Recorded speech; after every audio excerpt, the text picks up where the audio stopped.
is CBN Newswatch. Thanks for joining us for CBN Newswatch. I'm Mark Martin. We begin in Israel. While Israeli forces are still battling Hamas on the ground in Gaza, families of the Israeli hostages met with the Prime Minister in hopes a major hostage deal is being made for their loved ones' release. CBN News Middle East correspondent Julie Stahl brings us the story from Jerusalem. Families of Israeli hostages gathered outside Israel's military headquarters in Tel Aviv ahead of their meeting with Israeli Prime Minister Netanyahu and his war cabinet last night. Netanyahu told the families that the return of the hostages is a sacred mission and that he and his friends are responsible for their return. But for the families, it didn't go far enough. What we've heard is that taking down Hamas and bringing the hostages are as important, are equally important. As far as I am concerned, and I represent myself and my family, this is incredibly disappointing. Udi Gorin, whose cousin Tal Chaimi is being held captive in Gaza, says he believes the return of the hostages should be the top priority right now.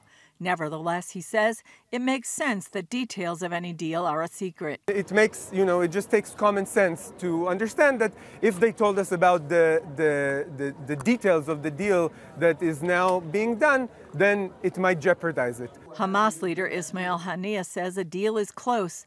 Agence France-Presse reporting 50 to 100 Israeli and foreign civilian hostages would be released in exchange for around 300 Palestinians in Israeli jails.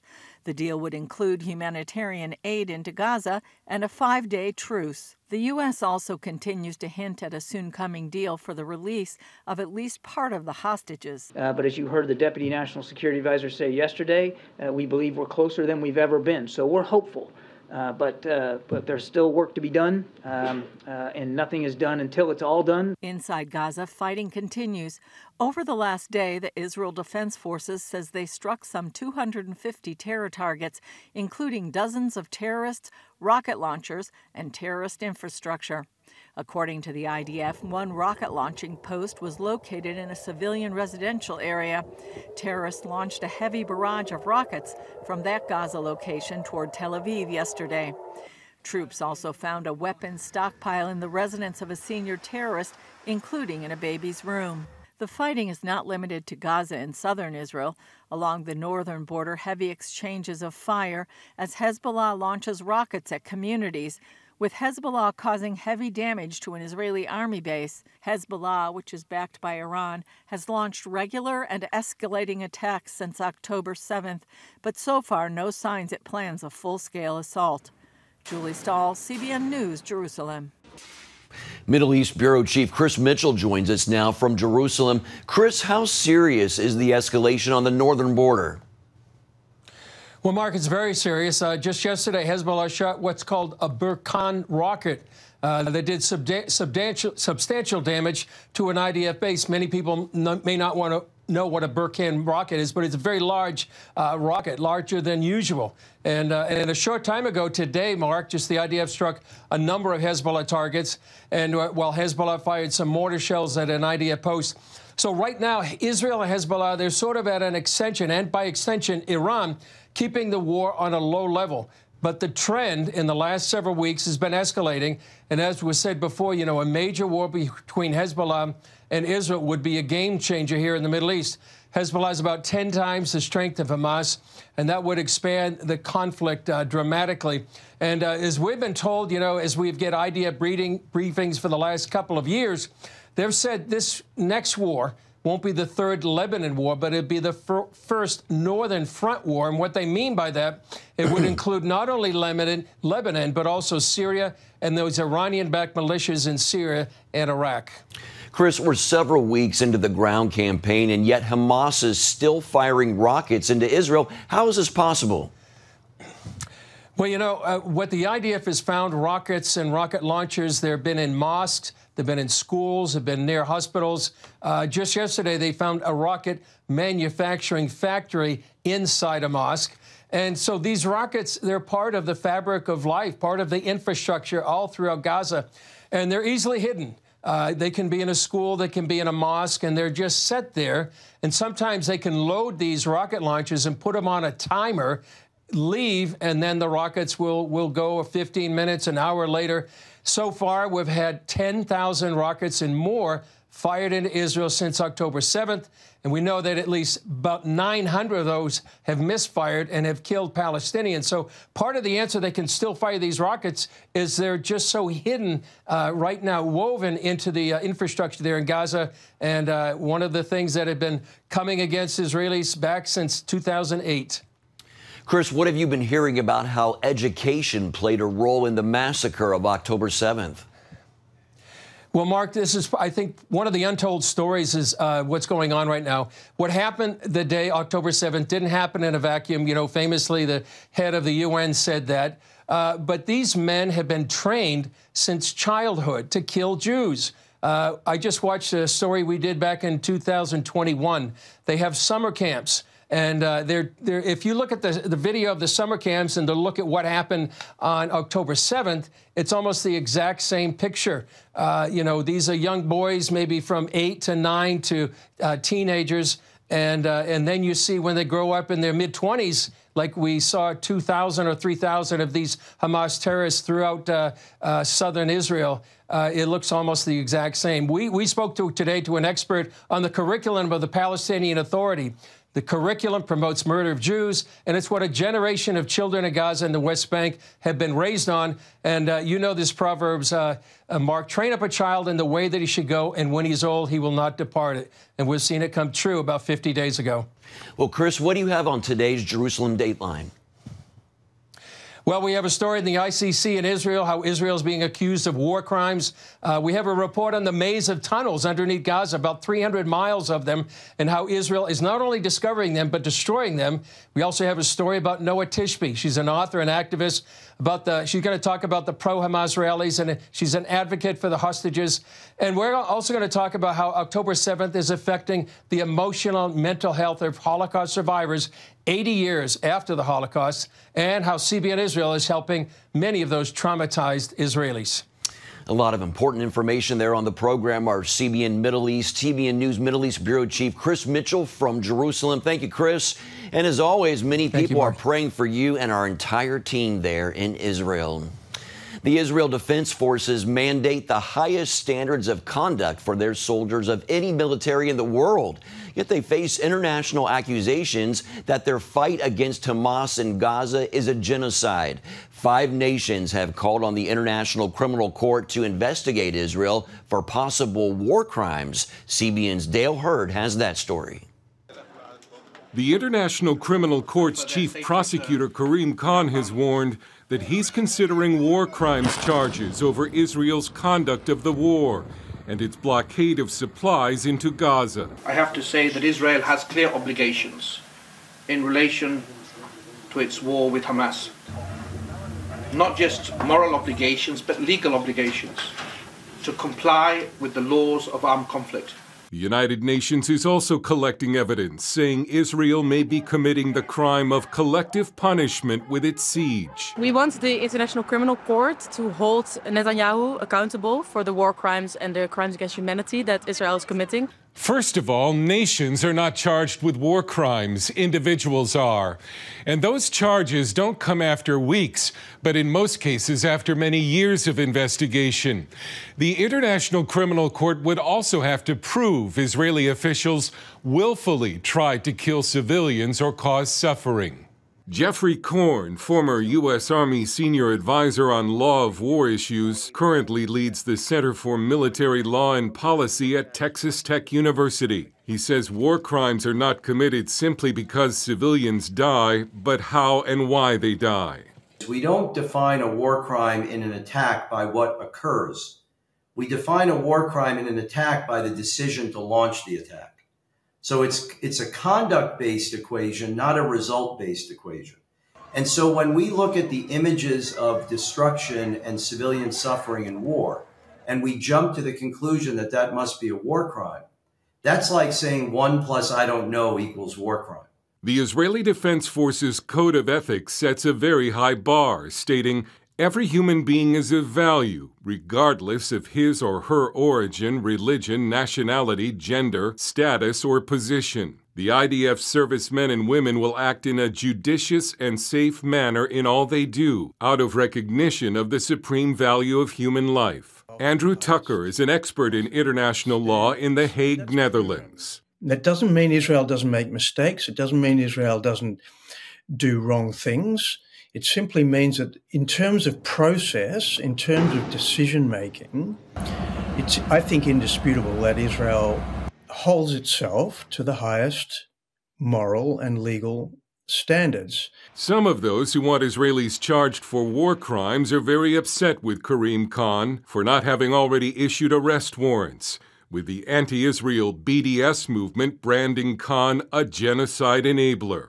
But some believe it's all but assured Israelis will be charged, with so many international agencies, including the United Nations, aligned against Israel. Most Israeli military leaders know that no matter how hard they try to actually and comply with the law and do their best to deal with this difficult situation, they're going to be condemned. Dale Hurd, CBN News. Coming up, we take a look at how the families of the Israeli military troops are supported. Stay with us. You're watching CBN Newswatch. Welcome back to CBN Newswatch. More than 370 Israeli soldiers have died since the October 7th Hamas attack. Now, with nearly 4% of the country's population serving, family members brace for news that their loved one has been added to that casualty list. As Caitlin Burke reports, while this concern grows, it's also an inherent part of Israeli daily life. All Israeli citizens over the age of 18 are required to serve in the military, with very few exceptions. The mandatory service began with the establishment of the Jewish state in 1948. And now, 75 years later, it's still considered essential to the security of Israel. I remember when I was maybe 5 or 6 years old, I had a conversation with my father, and I asked him, what would I do in the army when it would be my time to go to the army? And he then told me an answer that I think many Israelis in different generations heard from their parents. And he told me that he hopes that when I would be 18 and it would be time to go to the army, we wouldn't need the army anymore. A dream that has yet to become a reality. Aya Elia's father saw all of his children join the Israel Defense Forces, and one never came home. My brother, it was September 1997, and it was a special military mission of the Israeli commando, I guess what you call the Navy SEALs. And there were 16 warriors going inside Lebanon, inside a small village called Ansariya, when they walked inside a Hezbollah ambush. They started fire. Eventually that night, 11 warriors of that initial 16 were killed.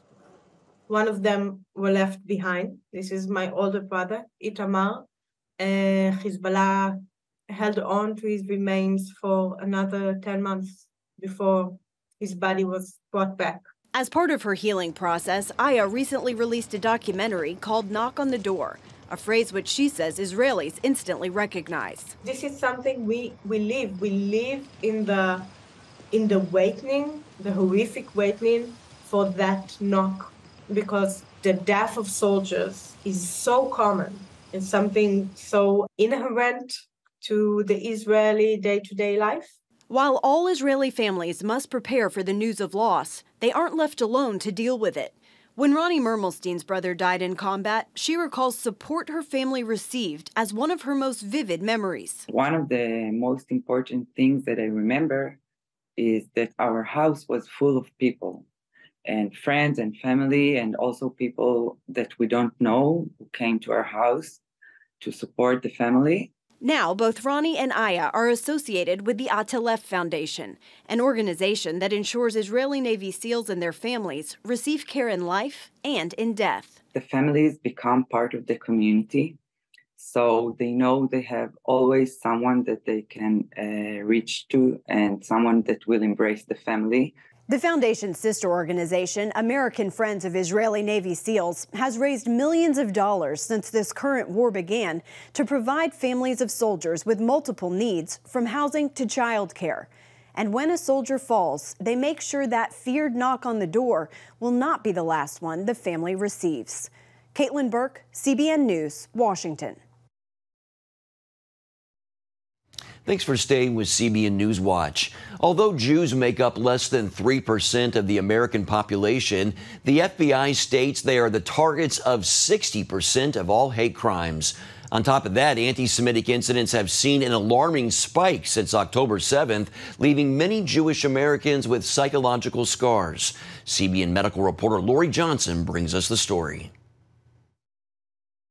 As German Jews, Eva Perlman's family narrowly escaped Nazi soldiers during World War II. We are not that many survivors left. I'm the last generation of actual eyewitnesses. Perlman never thought she'd see the rise in anti-Semitism Jews endure today in the U.S. It is really frightening. Many of her people are once again afraid to acknowledge they're Jewish. We cannot have a Star of David in our necklace, or it's dangerous. You don't. If a man wears a kippah on the street, a skull cap, he may be attacked. She worries synagogues may be targeted. I feel that anything can happen at any time. Even gathering with other Jews in hidden buildings feels scary. I was in a place that had no name. No name. It didn't say what it was. It's like a basement place, which was kind of safe, but the door could open onto the sidewalk outside, and I was afraid that somebody might just open the door and start shooting. Mental health experts say this current rise in anti-Semitism can cause many Holocaust survivors to almost relive that past trauma. Even many younger Jews are making the connection between now and then. Feeling that level of fear, especially on college campuses where there's more violence happening on a daily basis, can be incredibly terrifying. And so it can 100% be something that is sparked again within us when we start to hear stories of how it started in World War II. Therapists see many Jews experiencing generational trauma that stems from centuries of persecution. We know from the Psalms that the Babylonians, when they exiled Jews from Israel, we know that they threw Jewish babies off the cliffs. Rabbi and author Steve Later says today's anti-Semitism opens old wounds. This is a new chapter in the oldest of stories. And this kind of event triggers it in all of us. My father used to bury gold coins in the backyard in case we had to make a run for it. Similar to the days before World War II, today's Jews are feeling a sense of betrayal. We are in a world where people who act as friends when they need us are not really friends when we need them. That's a very harsh reality for the generation of my children, millennials and Gen Z, to learn. People that we thought we knew, people we thought we had a lot in common with, are now saying things that are incredibly anti-Semitic. Mental health experts recommend people experiencing trauma practice self-care. Feeling safe and grounded through spiritual activities, nature, exercise, prayer, good friends. We are not in a friendless world. Some amazing non-Jews have stepped up, spoken out, and are standing with us shoulder to shoulder. I have learned that no one suffers pain better alone. The worst part of pain, the most painful part of pain, is the feeling of isolation and abandonment. So to you, Lori, to everyone listening, thank you. Thank you for asking, how are you really? It's that really word that means so much to Jews. And thank you for giving us a platform and a voice, and thank you for being on the right side of good and evil. Lori Johnson, CBN News. So important to stand with the Jewish people. Well, coming up, reaching an entire country with the gospel. See how two missions organizations are doing just that. We've heard about God moving this year on college campuses or in cities here in the U.S. Well, imagine evangelizing an entire country. Two American missions organizations, Shake the Nations Ministries and Mountain Gateway, say they're following the Holy Spirit to do just that in Nicaragua. Take a look at their efforts to reach hundreds of thousands of people with the gospel. The images tell an amazing story of Nicaraguans attending mass evangelism campaigns, witnessing the mighty move of God in their country. Missionary Britt Hancock of the organization Mountain Gateway followed God's call to help lead these events. And then he really spoke to me. He told me, son, I've decided to do something in Nicaragua. And if you'll just say yes, you're going to watch me do something. And they most definitely have watched God do amazing things. Britt says close to 1 million people have attended the outreaches this year. He also says the government indicated the most recent ones brought in the largest gathering of people for an event in the country's history. And more than a dozen are planned for next year. In Jesus' name, by the end of next year, we will have evangelized an entire country. The country's got 6 million people in it. It's about the size of the state of Alabama in geographic size. We're just so grateful, to Jesus and what he's doing, and that he's allowing us to have a part. Britt says tens of thousands have accepted Jesus Christ and thousands have been healed. We've had people baptized in the Holy Spirit spontaneously. We've had people come out of wheelchairs, every class of miracle, lame walking, deaf ears open, blinded eyes open. Britt's wife, Audrey, also helps minister. It's amazing. It is overwhelming. And so when you stand up on the stage and you see all of these people coming and coming and coming, even on the way there, as you're driving, there's lines of buses, just bus after bus. And sometimes I look at Britt and go, wow, I'm so glad that we said yes to this. Britt describes it as a stirring of that whole society and offers this advice. Just say yes to Jesus, no matter what it is. God is on the move. Well, that's going to do it for this edition of CBN Newswatch. Remember, you can find more of our news programs on the CBN News Channel anytime or online with cbnnews.com. Also, tell us what you think about the stories you've seen by emailing newswatch@cbn.com. Or you can talk to us on social media. Hope to join us next time. Have a great day.